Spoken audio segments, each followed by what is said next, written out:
Hello everyone, and thank you for joining our webinar, Spotlight on Reliability. We're very glad to have you here, but we see that a lot of people are still logging in, so we'll give everybody just a couple more minutes and get started in just a couple of minutes. Thank you for your patience.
Okay, I think we're ready to start. So hello again everybody, and thank you for joining us in our webinar today, Spotlight on Reliability. And thank you for joining. We really appreciate it during these tough times with the coronavirus and everything. So I appreciate you being here. And we really feel that taking control and being proactive about your reliability is very important, and we'll talk about it through the webinar. So with that, I'm Iris Zarecki, and I will be your host today. And with me we have Ram Dileepan, a Senior Solution Architect at AWS. Hi, Ram. Hi, everyone. This is Ram Dileepan. As Iris mentioned, I'm a Solutions Architect here at AWS. Nice to see you all. Great, thank you, Ram. And we also have Aharon, VP Cloud at Continuity Software. Hi, Avi. Hi, Iris. Hi, Ram. Thank you all for joining. My name is Aharon, and I'm leading the cloud business here at Continuity. Great. So before we actually begin the webinar, I do have a couple of housekeeping messages for everyone. I wanted to make sure you know that we do have a Q&A session at the end of the webinar, but feel free to submit your questions right now throughout the webinar, and we will address them at the very end. I also wanted to mention that we have a number of very useful attachments for you to use right now or immediately after the webinar. We have the slide deck attached that you can use and some very useful links that we are going to use and mention throughout the presentation. So feel free to look at the attachment section and download everything you feel is relevant. And with that, let's look at today's agenda. So Ram is going to kick us off and talk a little bit about the AWS Well-Architected Framework, what it is, what are the 5 pillars that make it up, and a little bit about the shared responsibility model and what's your responsibility there as a customer, as an AWS customer. Avi will do a quick reality check and talk about who owns your availability and some of the challenges we see at customers trying to be resilient. And we'll also talk, of course, about Continuity Software solution that empowers the AWS Well-Architected Framework and add that focus on reliability that everybody is looking for. And we're going to end the session with a very interesting customer case study with some sample reliability misconfigurations that we found at that customer site, things that are going to be very useful for all of you to check at your site as well. And like I mentioned, the end of the session will be some Q&A from the audience, so feel free to submit your questions as we go along. So with that, let me move it over to Avi to give us a very quick overview of Continuity Software. Avi? Thank you, Iris. Thank you, Iris. So a bit about ourselves, Continuity Software. We've started at 2005, 15 years ago. practically serving the largest enterprises customers worldwide. Most of them are within the Fortune 500. Frankly speaking, we are serving 6 out of the 10 largest U.S. banks. The focus of the company is resilience assurance, or as we say, reliability. We are focusing in outage and data loss prevention. We started doing that, supporting our customers that use the on-prem environment. Later on, they moved to private clouds. And once they started to deploy on public cloud, specifically on AWS, we supported them also on that journey. Our relationship with AWS is a long-term relationship. We are an advanced technology partner for several years, also available through the AWS marketplace. So we are a marketplace seller, both available as public and private listings and offer. This might be very useful for all of you that already have an EDP, the Enterprise Discount Program at AWS, because 50% on whatever you go through marketplace is considered as that commitment. Saying that, I hand over to Ram. Ram? Thanks, Avi. Thanks, everyone. My name is Dileepan again. So I'm going to talk a little bit about the AWS Well-Architected Framework. The AWS Well-Architected Framework is something that we came a bit after experience with millions of customers that we have, and come up with some best practices that we think are important for your application. So if you go to the next slide, the Well-Architected Framework has 3 major components. The first one is the pillars. The pillars or areas where we have 5 pillars which we actually focus on. I will get into the detail in a minute, which includes operational excellence and security, reliability, and performance efficiency, and so forth. So I'm going to go into that in a minute. And then each of these pillars have design principles, which basically some best practices which is applicable to these individual pillars. And then we have some questions which actually helps you kind of make sure that the questions are helping you to make sure that your application is compliant with these pillars. Iris, I just want to make sure that I do not actually see the presentation. Is it visible to everyone else?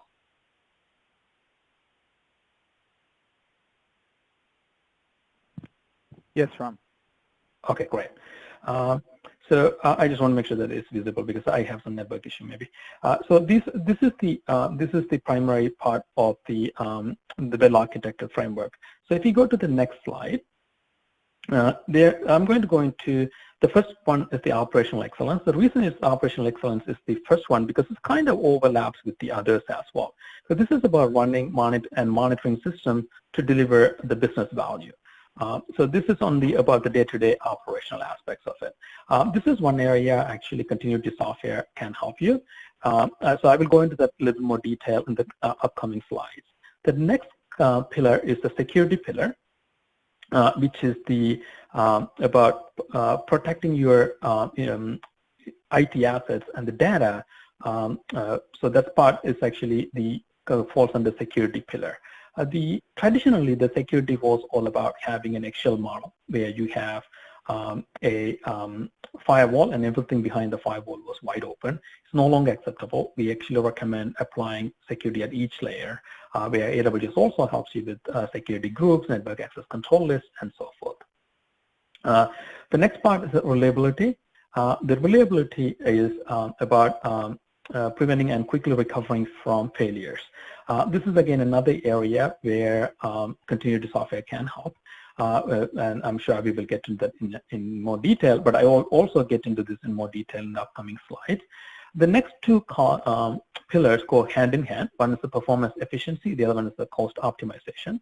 Performance efficiency is about using IT and computing resources efficiently, because of course it's easier to throw in more and more resources at a problem, but actually you want to use it more efficiently, so which actually also helps with the cost optimization. And if you go to the next slide, I'm going to talk a little bit about the operational excellence. So the operational excellence... Ram, just one question before you go into the details. Sure. So is the AWS Well-Architected Framework a one-off effort, or is it something that you recommend to do on an ongoing basis? That's a great question. So we definitely recommend you do this on an ongoing basis in a couple of scenarios. One, if you're making a major change to your application, we definitely make sure that you want to make sure that it actually is compliant with the best practices, and also you want to do periodically, because over time, even you make smaller changes, and over time the architecture changes. So you want to be able to validate that it is actually following the best practices. Yes, it's not just a one-time thing; it's an ongoing thing. We recommend that you do that periodically as well. Great, thank you. Okay. The next slide talks about the operational excellence. So here we have 6 different principles that applies to this particular pillar. The first one is about perform operations as code, because we want to make sure that we don't do these things manually and create and introduce manual errors. So doing all the operations as code, which is tested, is actually significantly reduces this problem of manual work. The next one is about annotate the documentation, because we have all seen historically documentation become completely outdated with the new changes. So annotating the document and creating documentation with annotation actually helps you keep the documentation up to date. The next one is about changes. I'm sure you have seen this in areas like DevOps as well. We recommend frequent, small, reversible changes, because that actually reduces the risk and to the customers. So if you can make small changes, which is very well defined, you know what the impact is, and if it is reversible, then if something goes wrong, you can reverse it right away. So that actually reduces the chance of any issues to your customers. And the next thing is about refining operations procedures often, because you can come up with an operations procedure when you actually put a software out, but you obviously make changes over time, new features added, improvements are done. You have to actually make sure that these are incorporated in the operations procedures.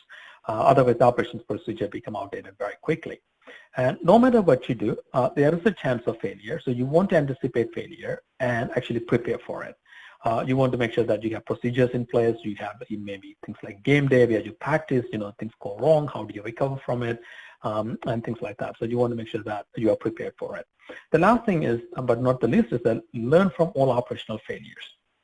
Because you don't want to repeat the same failure again and again. So if something goes wrong, just make sure you understand exactly why it happened, ask questions why in many layers, and make sure that you understand the underlying issue and address that so it doesn't happen again. Okay. If you can go to the next slide, please. Yeah, again, I have a question. Apologies. So you mentioned the frequent small changes to the AWS production environment, but with so many changes, how can you assure that risks are not injected into the production environment following every change? Sure. So the keywords are small reversible changes, because you want to make sure that the changes are small, and so it's easily understood what exactly the impact of the changes. The second thing is reversible, so if something goes wrong, you can immediately revert it back. And on top of it, there are a couple of things we have to be very careful with, which I didn't cover earlier.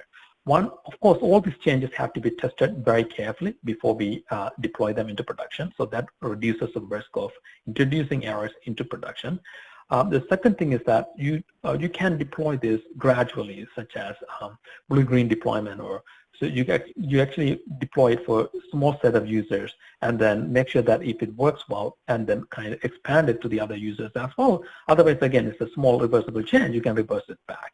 So you want to make sure that it is tested properly, it's a small change, and is reversible, and also you are deploying in a very controlled manner to make sure that the changes you reduce the any errors going into production. Got it. Thank you. Sure.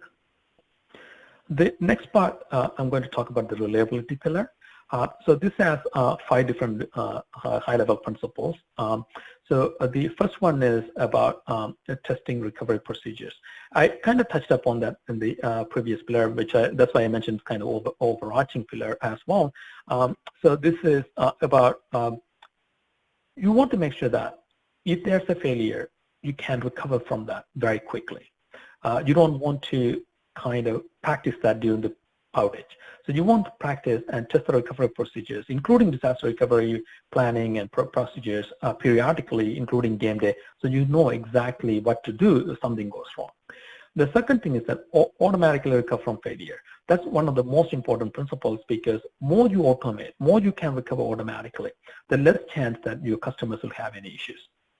And the reason being that it will automatically recover, so it reduces the manual errors, so you can recover from that automatically. The next part is that scale horizontally to increase aggregate systems availability. What do we mean by that is that let's say you have an application where it can run on one big server to handle all your users, versus you can split them into 3 small servers that can also handle the same amount of volume of users. You would want to scale horizontally to those 3 servers, because if one of the server goes out, it's still you have the system is up and running. Your performance might be degraded a little bit depending on the usage at the time, but you're not completely out.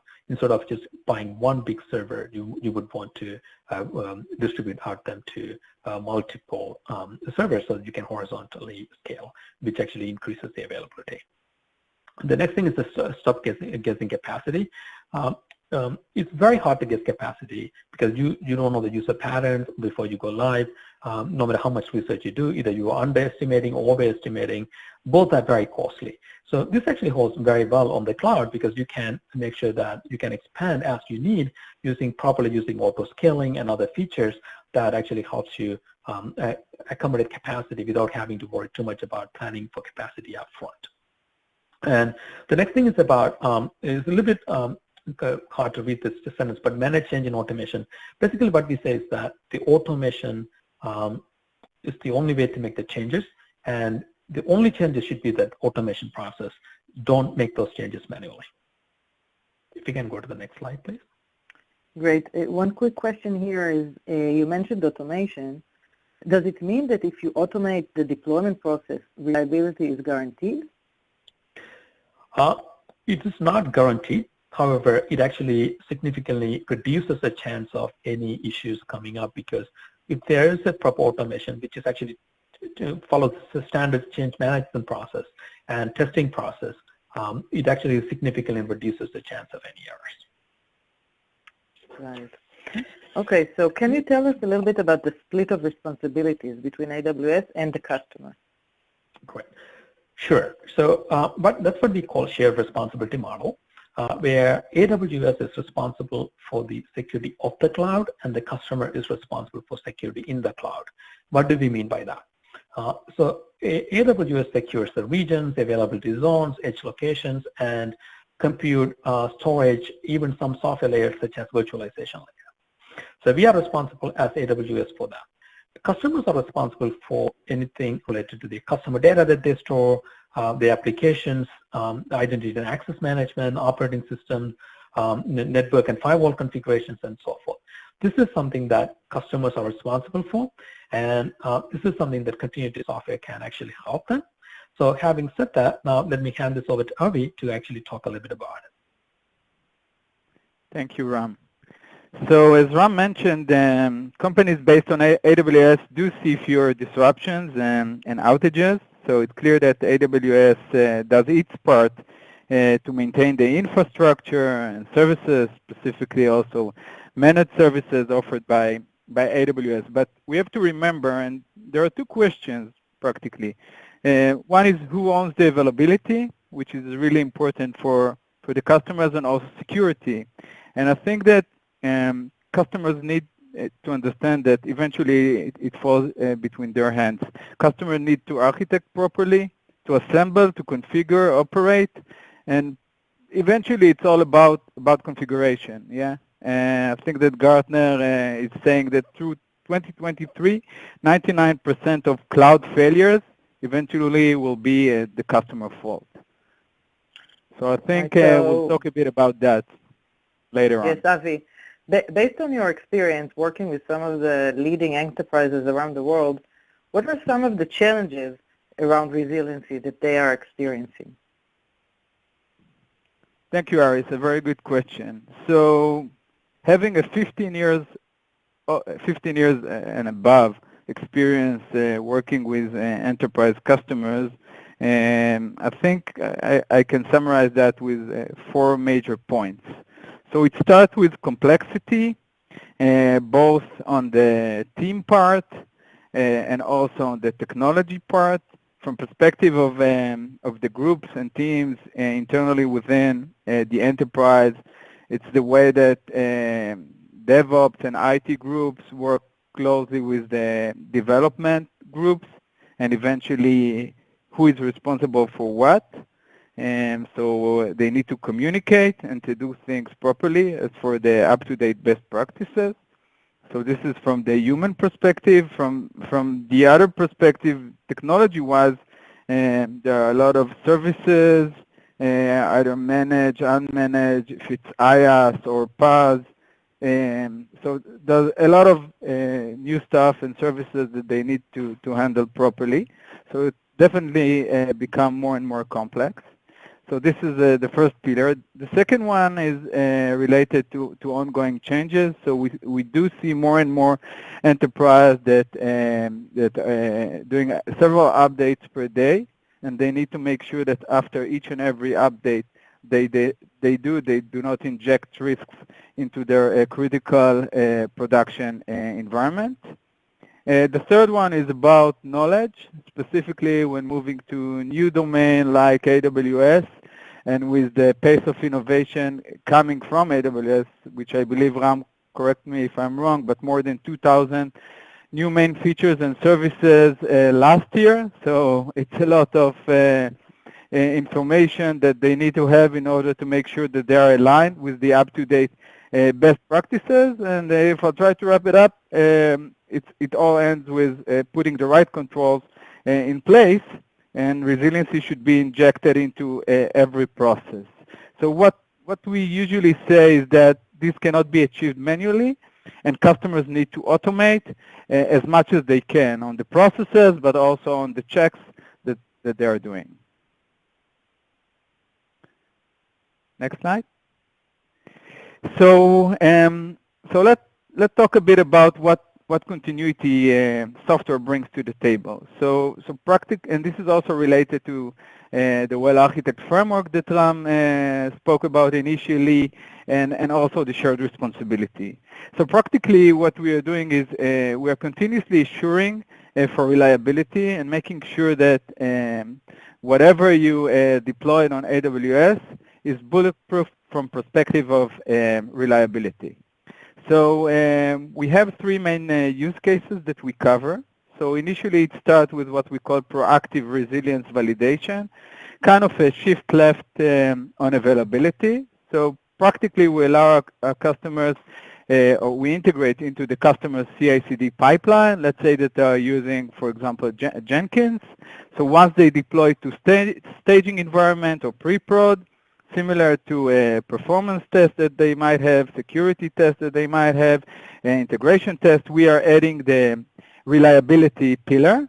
And via API, we'll let them know if they have any critical risk and expect them to correct and configure those risks properly before they deploy to production. So this is, I would say, the first step, and a very proactive one. Even before our customers go live, or before every change or update that they do for their production environment. The second use case, which is the most common one, I would say, is continuously scanning our customers' critical production workload in order to prevent outage and data loss incident before they will impact business. And practically what we do using our portal, we share kind of a health scoring for their environment, either for a specific region based on impact, business impact, domain. We'll get that later through the demo that I'm going to share with you. And also, on top of providing those risks, also share with our customers recommendations, what they need to do in order to overcome those risks. So this is the second use case. And the third one is more on the auto-healing capabilities. So we share with our customers kind of an open source Git project with Lambda functions that are used to fix the misconfiguration that is related to a risk that the platform detected. It can be integrated and automated through an API, through our customers' processes. We are not going to do that for them because they don't like that we change anything on their environment, but we let them do that automatically using APIs. And bottom line, achieve faster response time and reduce operation costs. Next slide, please. So a bit about the focusing of continuity related to the Well-Architected Framework. So as I mentioned, continuity is focusing both on reliability and operational excellence. From perspective of operational excellence, we are focusing in continuously improving processes. Unlike the Well-Architected Framework, which customers can do from time to time, I think the recommendation from AWS is to do that each 6 months, because you may change your environment or add new services, features, or update your existing environment. We are doing that continuously and even more with more rules and checks on top of what AWS best practice recommends. So I spoke about the operational excellence. We also focus on reliability, of course, preventing and quickly recovering from any failure on the area of outage or potential data loss. Regarding the other pillars, security, performance, efficiency, and cost optimization, we intend to add a basic support for that in the near future, but as a company, our focusing was and is covering reliability and operational excellence. So let me share with you a demo, just to give you an idea how it looks like. So what you can see over here is the customer portal. This specific customer onboard 4 different accounts. It's very easy to onboard an account. It takes, I think, a few minutes, like 2 or 3 minutes, just to define a read-only role, both on the AWS side and on our part. So this is kind of standard for all of you that have been using cloud management tools.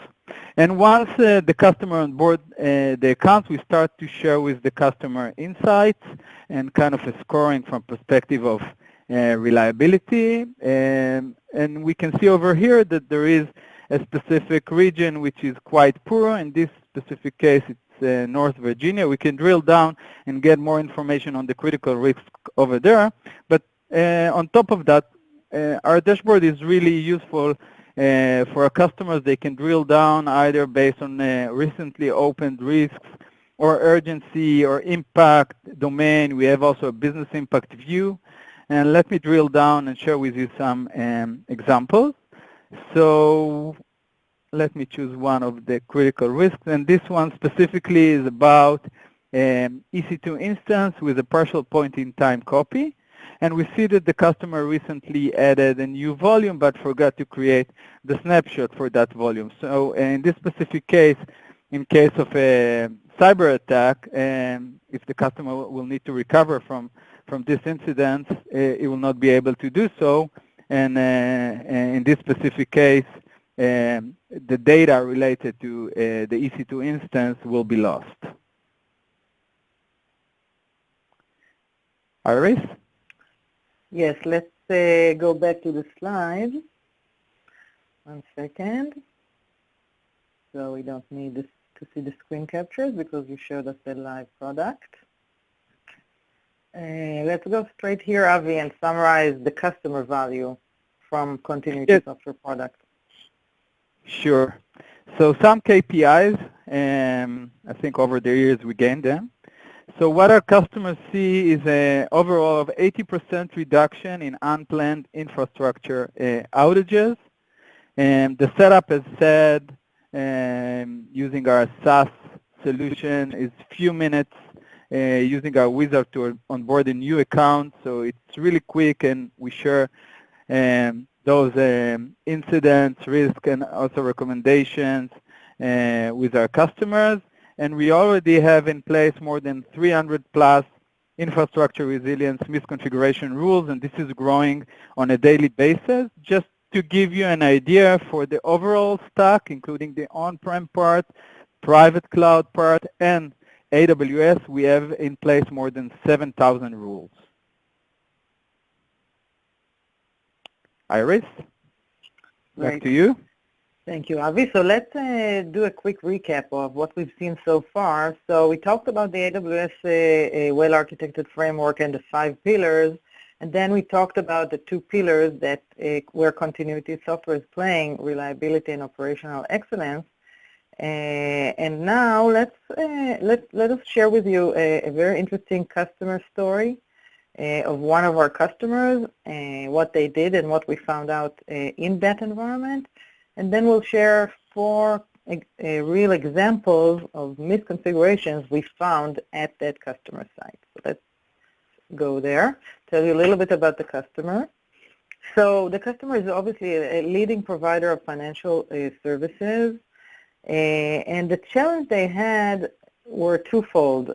First, obviously, like everybody, they needed faster deployments of everything, including innovative applications, new financial applications. We know how it is today with digital transformation, etc. Things need to move much faster. That's why customers are going to the cloud.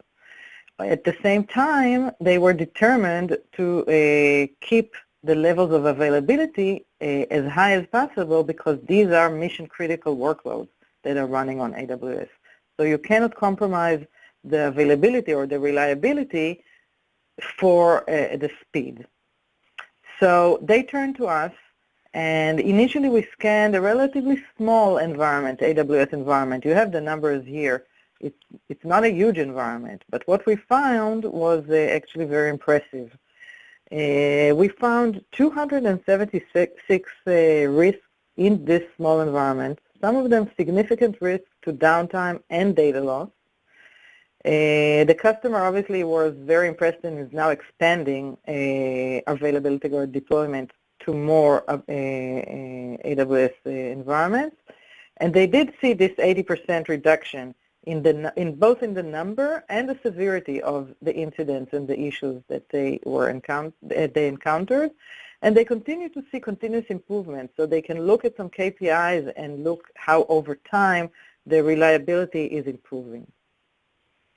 So with that, Avi, if you can share with us some of the real issues, misconfigurations this customer encountered.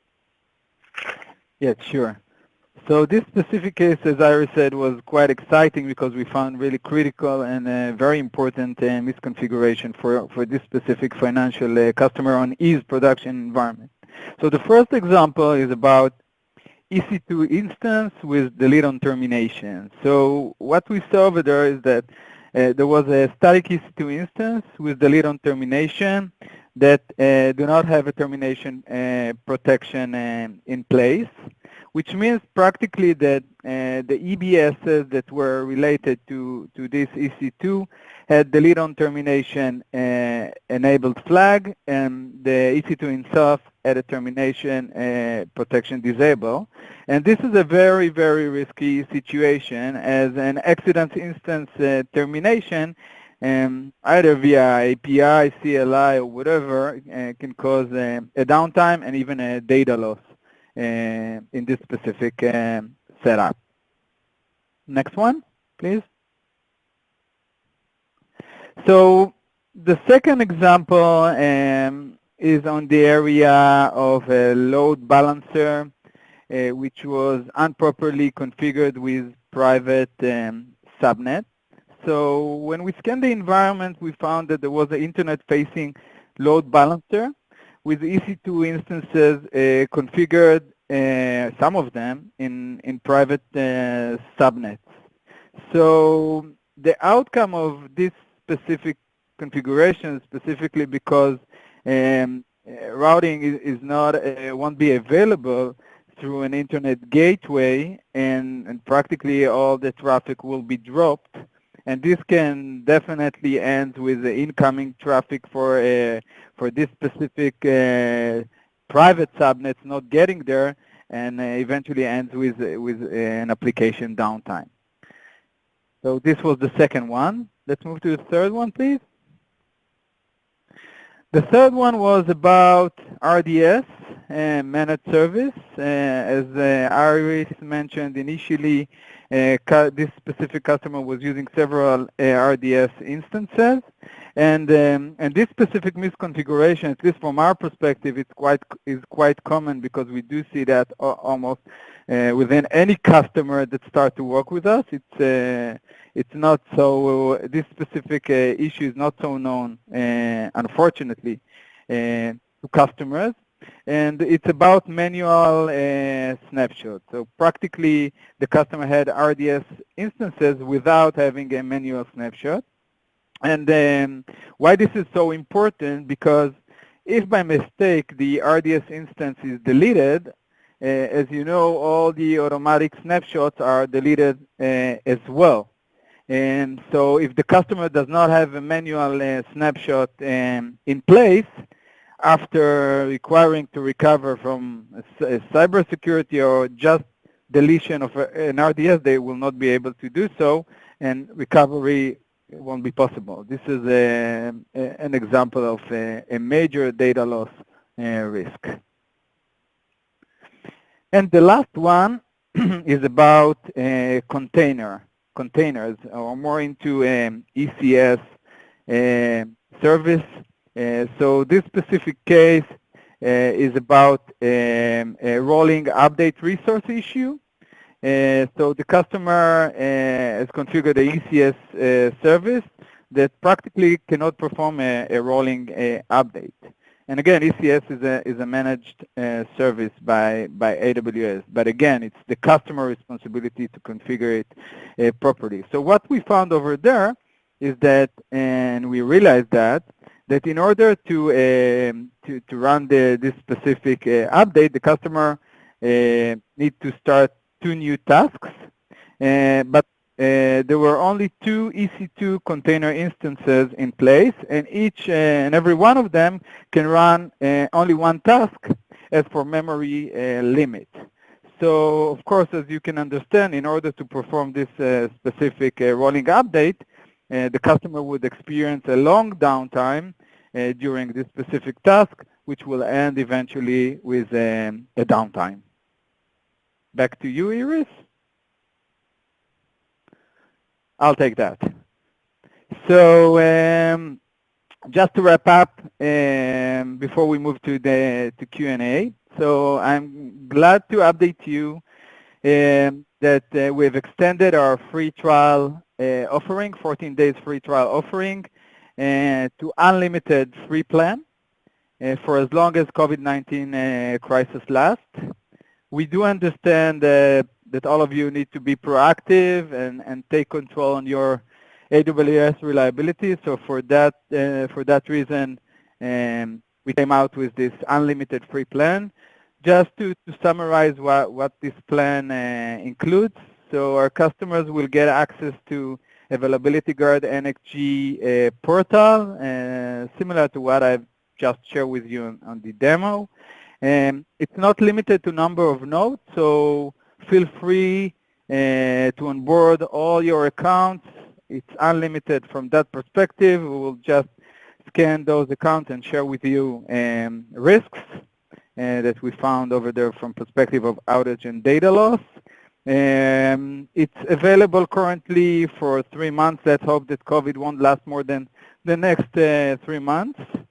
And as initially said, to onboard an account to this platform will take you several minutes. So it's really very quick to onboard and start to get all those insights. We'll gladly work with you also on all risk and recommendation and assist you to handle them properly and correct all those misconfiguration on your production environment. You can see below the link to onboard the trial. So please feel free to press on the link, and we'll be glad to onboard you on this free unlimited plan.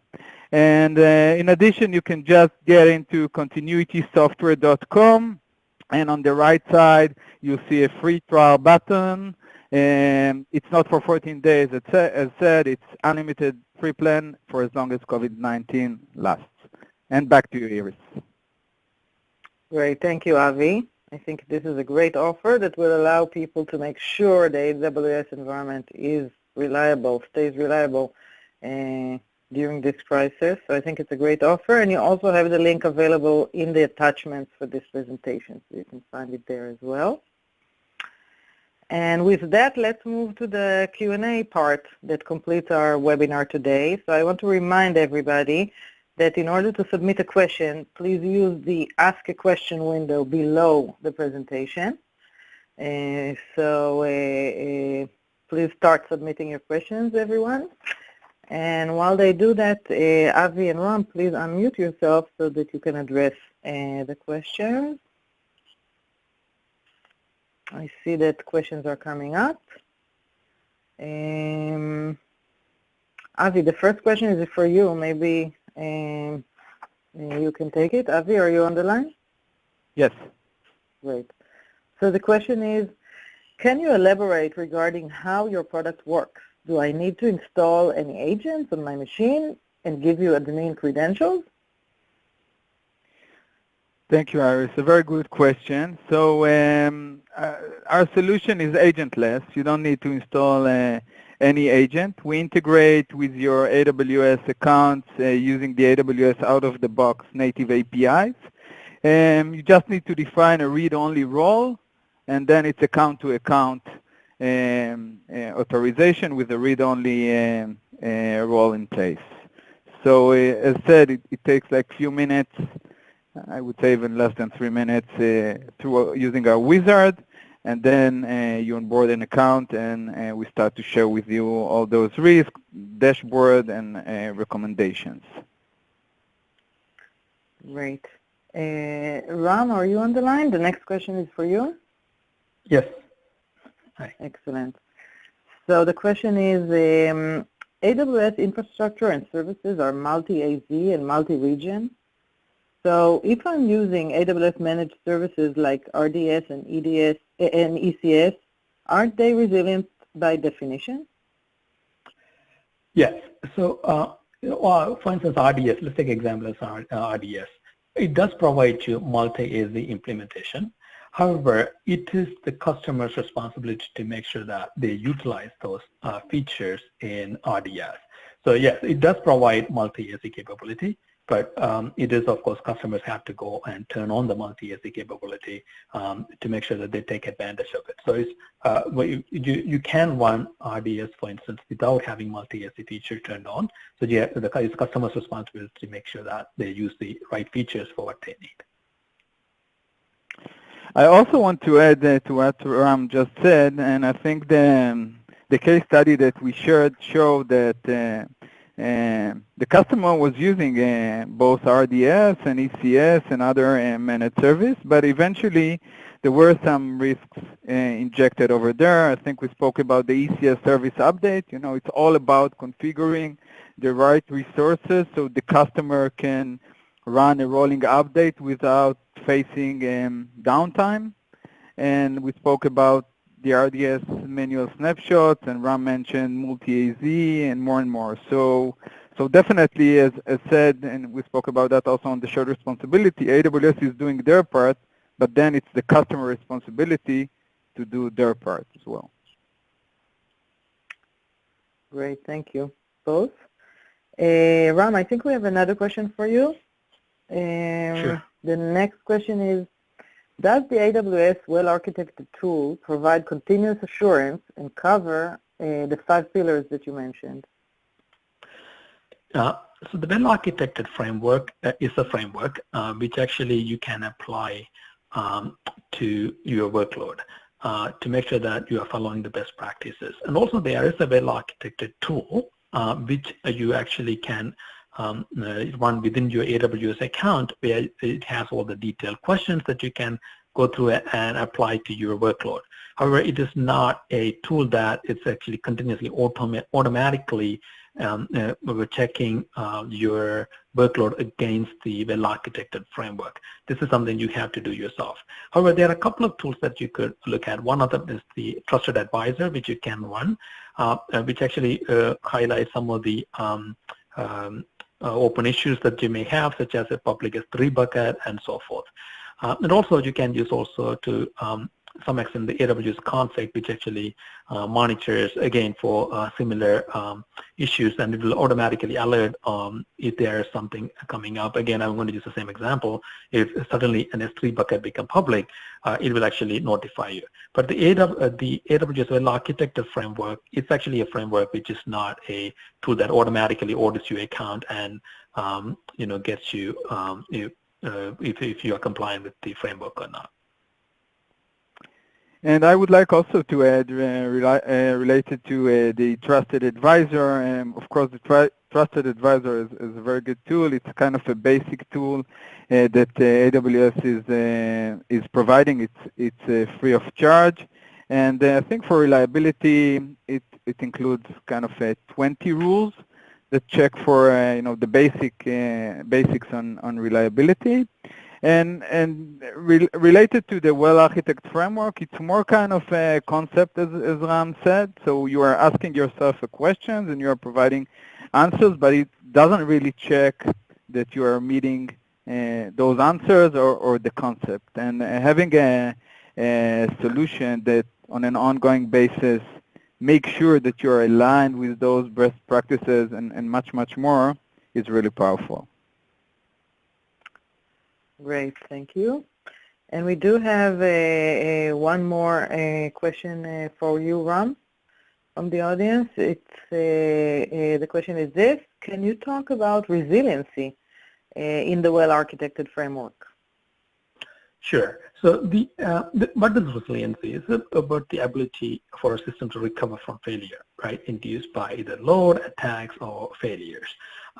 So this actually overarches a couple of pillars by nature within the Well-Architected Framework. So it actually goes across operational excellence, security, and reliability, I would say. And also remember that not only that you should be able to recover from any issues like, again, unexpected load, attacks, or failures, you should be able to recover from a reasonable time that your business requires. That's not something what we call recovery time objective. So there are two parts about this recovery that we always talk about. One is the recovery time objective, which is how long it takes to recover.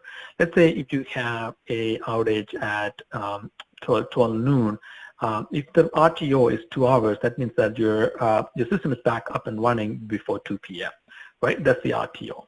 And the other thing that we also talk about is the RPO, recovery point objective, which is about the maximum data loss you could accommodate in terms of time. For instance, again, if let's say you have an outage at 12 o'clock, and your RPO is 4 hours, you should be able to recover from anything 4 hours prior to the outage. So those are a couple of things that you have to be defining upfront before you actually start planning for how do you recover from any of these.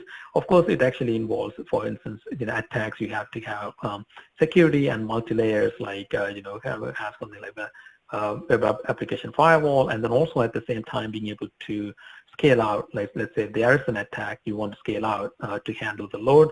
And again, failures, you have to think about, what if an instance fail, automatically recovering from it. Again, handling the load, you're talking about now auto scaling and other features. So it actually overlaps multiple pillars, but you have to just make sure that you define what exactly your requirements are and use the right features to recover from them.